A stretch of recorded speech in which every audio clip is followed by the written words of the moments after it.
Petit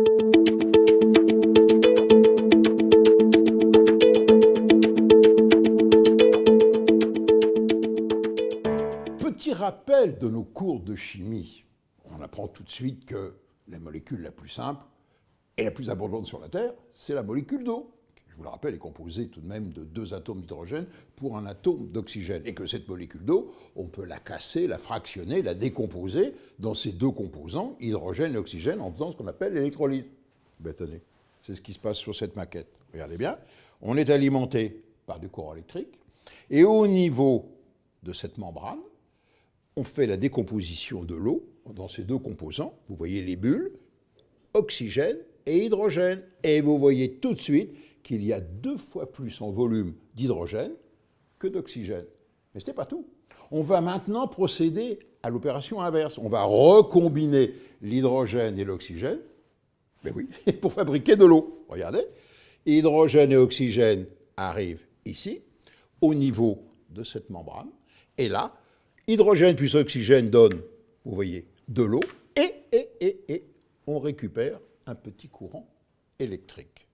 Mais l'élément essentiel, l'élément clé, il est ici, c'est ce que l'on appelle une pile à combustible.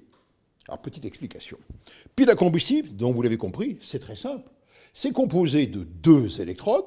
L'une de ces électrodes, en voici une de démonstration, celle-ci avec ses canaux d'alimentation, vous voyez, en hydrogène.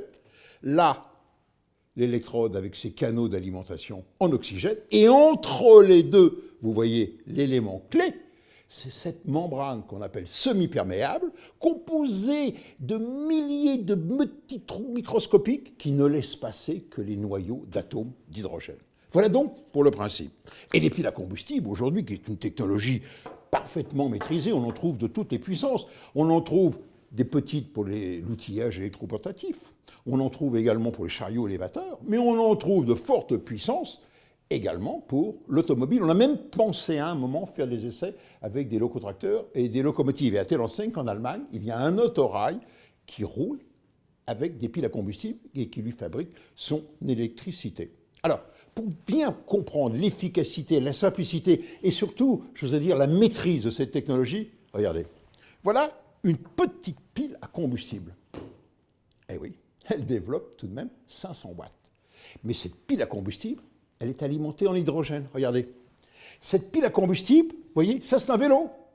Eh oui, elle est là, ici, dans le pédalier. Et elle est alimentée en hydrogène avec ce réservoir d'hydrogène, 35 grammes d'hydrogène, pression 200 bars, qui vous donne 100 km d'autonomie.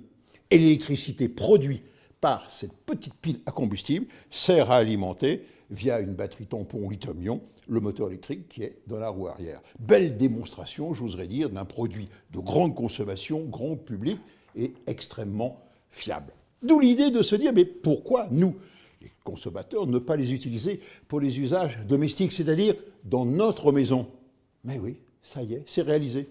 Ça se passe là. Regardez, je vous ouvre l'intérieur et regardez bien. À l'intérieur, voilà ce qu'il y a. Ça, oui, c'est léger, c'est la pile à combustible. Elle se trouve ici. Et pour alimenter la pile à combustible, il n'y a pas de réservoir d'hydrogène, on utilise, eh oui, le gaz de ville. Le gaz de ville, c'est CH4, c'est le méthane, composé un atome de carbone, 4 atomes d'hydrogène. Et donc, de fait, dans cette partie-là, on va décomposer le gaz de ville en gaz carbonique et en hydrogène. Et de fait, on va produire 750 watts d'électricité, de quoi assurer, j'oserais dire, disons, l'alimentation de notre électricité de base dans la maison. Mais seulement, le rendement n'est pas parfait. Elle dégage de la chaleur. Et cette chaleur, près d'1 kilowatt, ce n'est pas négligeable, on aurait pu l'évacuer. Non, on va l'utiliser également. Ça s'appelle un mix énergétique, une cogénération. En effet, cette chaleur, on la récupère via un circuit, un serpentin, et on alimente un ballon d'eau chaude qui sert au chauffage de la maison et à l'eau chaude sanitaire. Et en cas de besoin, eh bien, qu'est-ce que l'on fait? Eh oui, une chaudière à gaz à condensation qui est ici assure donc la relève, autrement dit, la poêle. Voilà. Voilà ce qu'on appelle un mix énergétique qui est gaz de ville, pile à combustible. Et là, on satisfait aux nouvelles normes européennes qui visent à faire 3 choses. La première, c'est bien entendu de réduire notre consommation d'énergie de 20%.